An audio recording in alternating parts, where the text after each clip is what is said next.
As I speak, WWE talents are getting ready to take flight to go across the pond, across the Atlantic Ocean to London, England. And when they touch down, they're going to be in the O2 Arena for first SmackDown and then WWE Money in the Bank, where they're either going to climb the ladder to retrieve the briefcase, or they're going to have the opportunity to get a title shot at any time for the next year. Or they're going to compete for a championship. Or we're going to decide, does the Rhodes family or does the Mysterio family have the dominant wrestling as more than one royal family label? Or will we be able to bear witness to the ultimate civil war?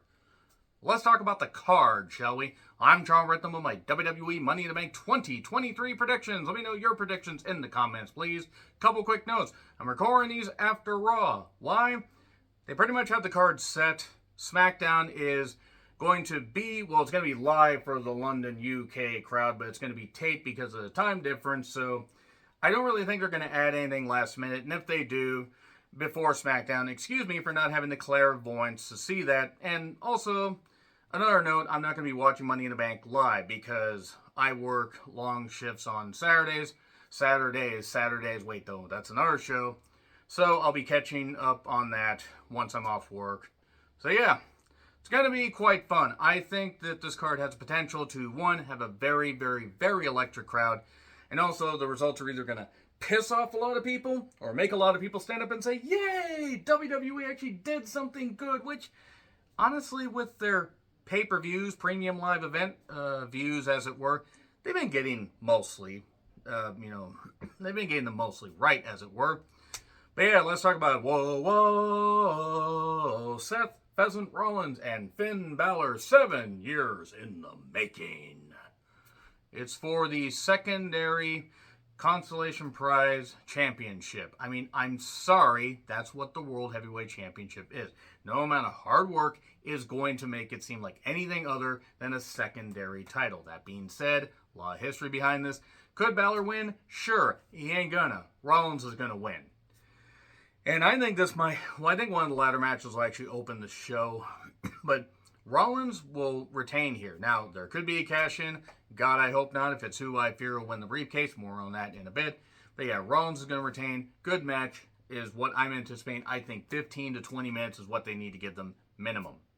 Because they're going to be able to tell a great story. They're going to be able to do some high-impact stuff. And the personal history behind this, that they basically fell fucking into, could drive this to be one of the best WWE matches of the year. And then we get to the women's Money in the Bank ladder match. Zoe Stark, Trish Stratus, Bayley, Io Sky, Becky Lynch, and Zelina. There is no height requirement, apparently, for this match. In all seriousness, I think it's dangerous, actually, to put somebody somebody so old in a ladder match, somebody so elderly, because they could break a hip. Of course, I'm talking about Zoe, who was around when the first ladder was created, and she actually helped, test it out and everything. And boy, let me tell you right now, making a stone ladder, that thing hurts when you land on that. But nevertheless, Trish in a ladder match, certainly a choice. Now, I get it, and I think Trish is going to be done after SummerSlam, which makes sense, because she got inducted in the Hall of Fame in, 2013, has had a few comebacks, and it makes sense. It makes sense for SummerSlam to be it. This is cool. She gets to compete in that. I want Becky Lynch to get the victory just to say, okay, she's won the briefcase. She's done the one thing she wasn't able to do. I'm going with Io Sky. I want Io Sky to get the victory. It'll probably be Becky, but I want Io Sky to get the victory for this reason. I think it's important to give her a chance to actually cash in, and become a champion, actually make something of the tremendous reaction she got at Backlash. So I'm going Io. It'll likely be Becky, even with the stuff that happened on Raw of her standing tall. But people say Zelina could win. Okay, I'm sorry. There are people who like Zelina. I don't hate Zelina, but her winning the briefcase, I don't necessarily know if I like that. I think Io. I think Io winning would actually be pretty goddamn cool. Io versus Asuka, shut up and take my money. Riddle versus Gunther for the Intercontinental Championship. I'm going to say right now that if Riddle beats Gunther here, or before Gunther breaks the record, just abolish the Intercontinental Championship. They have torched it if that happens. Riddle, even taking the personal stuff outside the ring, he's a good athlete. He's an annoying little shit character. And Gunther is legit. He's the most legit wrestler that they have. He is. And he's done everything right. He should retain. I'm going to have him retain, because if he doesn't, yeah, me personally, I'm going to be pissed off, because I want to see somebody worthy, some actual wrestler, be the longest reigning Intercontinental Champion, not the fucking honky tonk man. Liv and Raquel versus Rousey and Baszler Women's Tag Team Championship. I mean, Liv and Raquel winning would be cool. Rousey and Rousey and Baszler are probably going to get the victory. Maybe via DQ, shenanigans, and we go SummerSlam with this goddamn thing. Hey, if Liv manages to get the pin, great. And then her and Raquel can have a long run. Or you could get Liv a partner where Liv's not going to herniate every disc and nerve in her back and body trying to carry a sack of shit like Raquel. In all seriousness, I have Rousey and Baszler gain the victory. Nefarious means or DQ.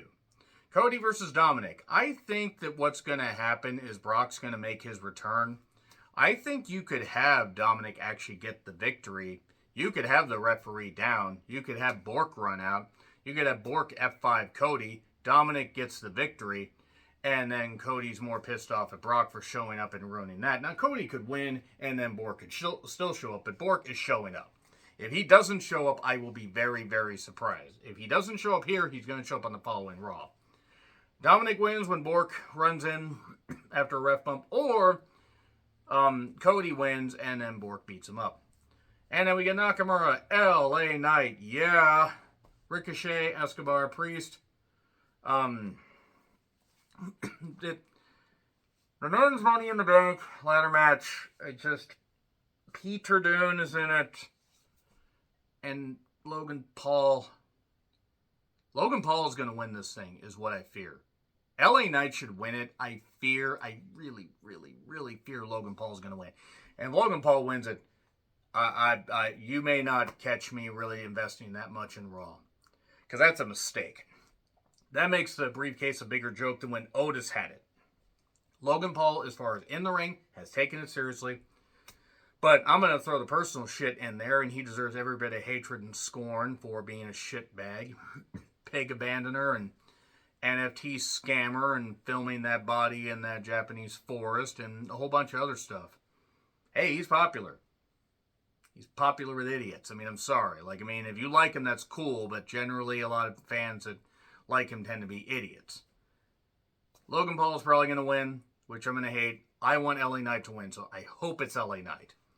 And then Reigns and Solo against the Usos. I think that what's going to happen is Reigns is going to get KO'd or knocked out or something, and Solo's going to get beaten again.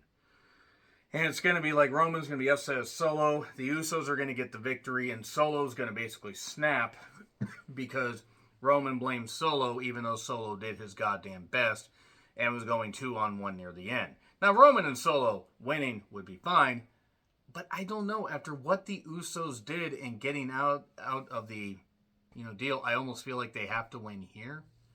But if this closes the show, Roman and Solo are getting the victory.